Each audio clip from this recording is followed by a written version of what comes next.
In a world that often celebrates overnight success, the life of Colonel Harland Sanders stands as a powerful reminder that true achievement comes from relentless perseverance. Born into poverty, facing countless failures, rejections, and setbacks, Sanders didn't find massive success until he was in his 60s. Yet, he built one of the world's most iconic brands, Kentucky Fried Chicken, KFC. His story is not just about fried chicken. It's about refusing to give up, no matter how many times life knocks you down. As Sanders himself said, one has to remember that every failure can be a stepping stone to something better. This is the epic tale of a man who embodied never give up. Early life, a childhood marked by hardship and responsibility, Harland David Sanders was born on September 9, 1890, in a modest four-room house on a farm near Henryville, Indiana.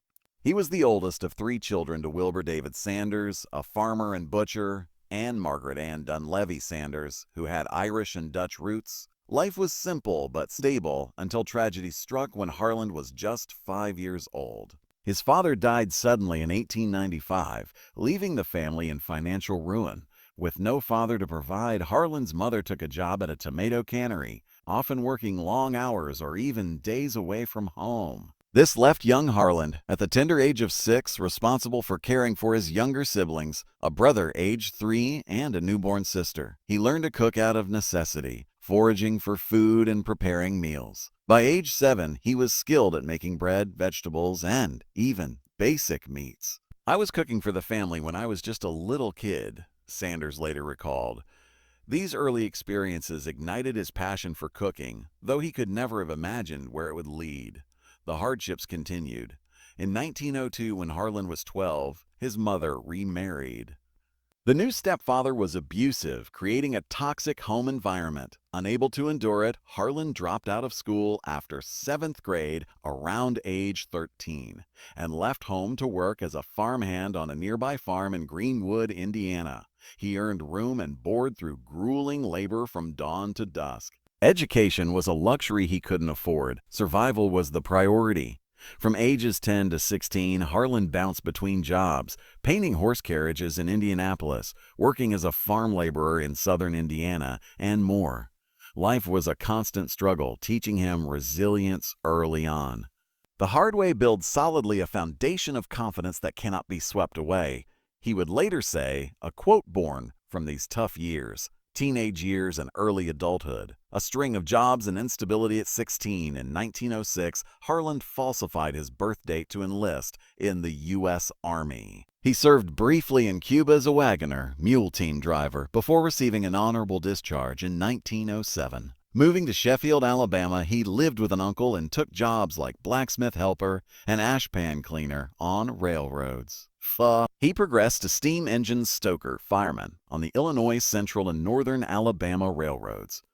During this time, he met Josephine King in 1908. They married in 1909 and had 3 children, Margaret 1910, Harland Jr., who died young in 1932 from complications, and Mildred 1919. But stability eluded him. Sanders studied law by correspondence at night through LaSalle Extension University and briefly practiced in Arkansas until a courtroom brawl with a client ended that career. He sold insurance for Prudential but got fired for insubordination.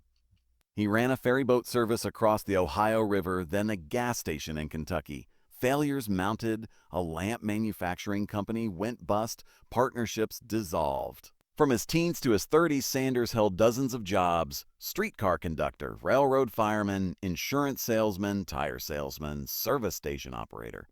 Many ended in dismissal or failure. "There's some mighty fine railroad men, but I wasn't one of them," he admitted humbly. Yet he never stopped trying.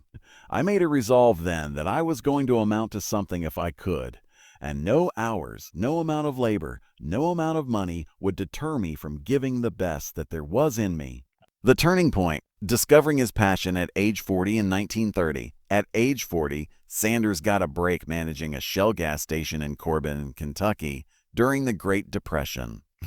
Travelers were hungry, so he began serving home-cooked meals from his own dining table in an attached room: steaks, country ham, and his fried chicken. His chicken, pressure cooked, a faster method he pioneered, with a secret blend of 11 herbs and spices, became legendary.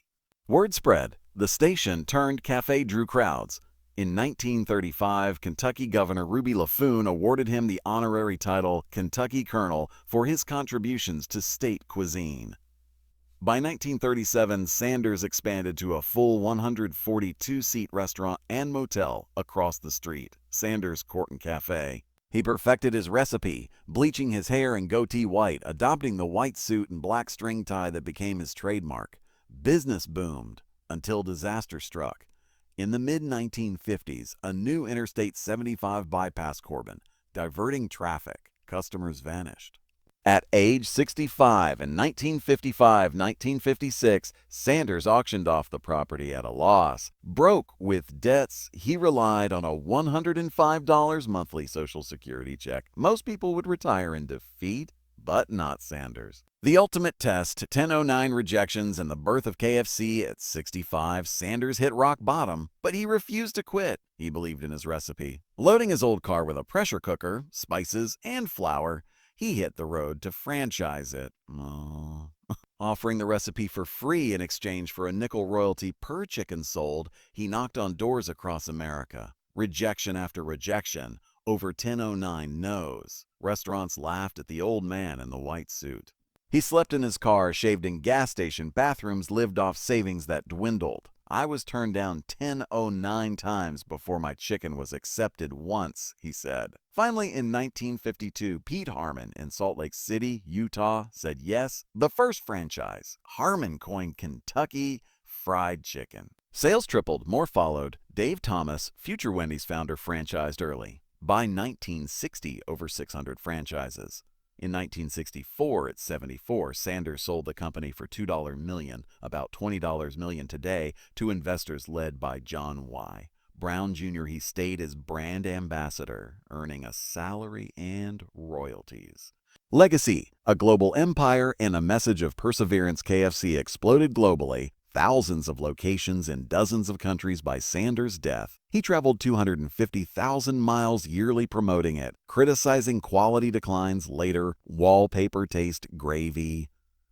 Married twice, divorced Josephine in 1947, wed Claudia in 1949, Sanders founded charities and remained active.